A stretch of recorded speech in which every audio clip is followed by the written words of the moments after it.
دوستوں، پہلے پارٹ میں آپ نے دیکھا کہ لڑکی کو کیسے عجیب سی گڑیا ملتی ہے، مگر جب وہ اسے گھر لاتی ہے تو سب سے پہلے اس کا کتا اسے گھورتا رہتا ہے اور اس پر بھونکتا ہے اور پھر اس پر جھپٹ پڑتا ہے اور پھر اس کی بلی بھی اچانک اس پر جھپٹ پڑتی ہے، مگر اگلے دن دونوں غائب ہو جاتے ہیں اور لڑکی کو اس گڑیا سے کسی بچے کی آواز آتی ہے۔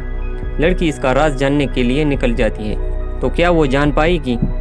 چلیے دیکھتے ہیں اس کا اگلا پارٹ۔ اگر آپ ہمارے چینل پر نئے ہیں تو ہمارا چینل ضرور سبسکرائب کریں تاکہ ہر ہفتے آپ کو ایسی سسپینس فل ویڈیو دیکھنے کو مل سکے۔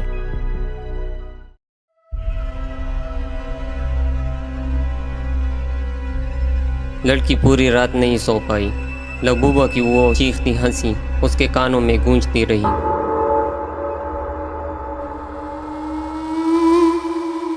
اگلی صبح وہ لبوبا کو اٹھا کر دوبارہ الماری میں بند کر دیتی ہے، پر جب الماری بند ہوتی ہے اسے اندر سے ہلکی ہلکی خروشنے کی آواز سنائی دیتی ہے۔ لڑکی گھبرا کر شہر کی پرانی لائبریری جاتی ہے جہاں اکثر لوگ جانا بھول چکے ہیں۔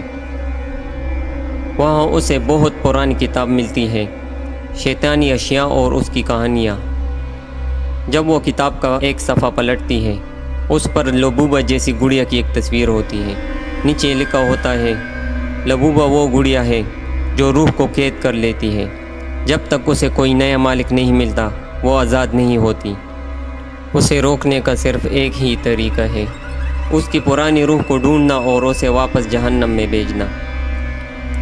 لڑکی کی سانسیں رک جاتی ہے۔ کیا اس کا مطلب ہے کہ لبوبا کسی انسان کی روح ہے؟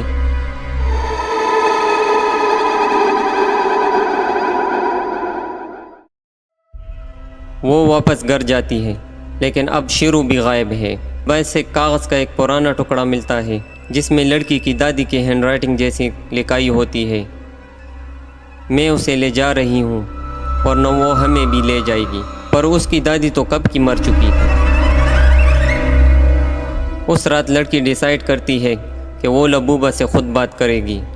وہ ڈول کو الماری سے نکال کر سامنے رکھ دیتی ہے اور اس سے کہتی ہے، تم کیا چاہتی ہو؟ ڈول کے ہونٹوں سے آواز آتی ہے، لیکن لبوبا کی نہیں، ایک چھوٹی بچی کی۔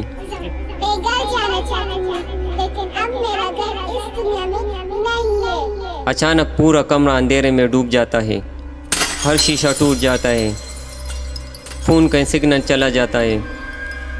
تبھی بک شیلف سے ایک پرانی ڈائری گرتی ہے جس میں یہ لکھا ہوتا ہے، 12 سال کی ایک بچی لبنہ 1965 میں اسی گلی کے ایک گھر سے غائب ہوئی تھی۔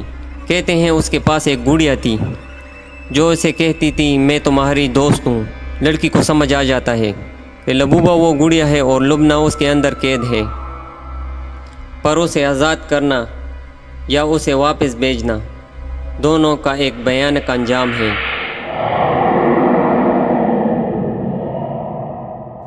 رات کو جب لڑکی ڈیسائیڈ کرتی ہے کہ وہ گڑیا کو زندہ جلا دے گی تو وہ گڑیا کو آگ میں ڈال دیتی ہے، مگر گڑیا پر آگ کا کچھ اثر نہیں ہوتا اور پھر گڑیا سے ایک آواز آتی ہے،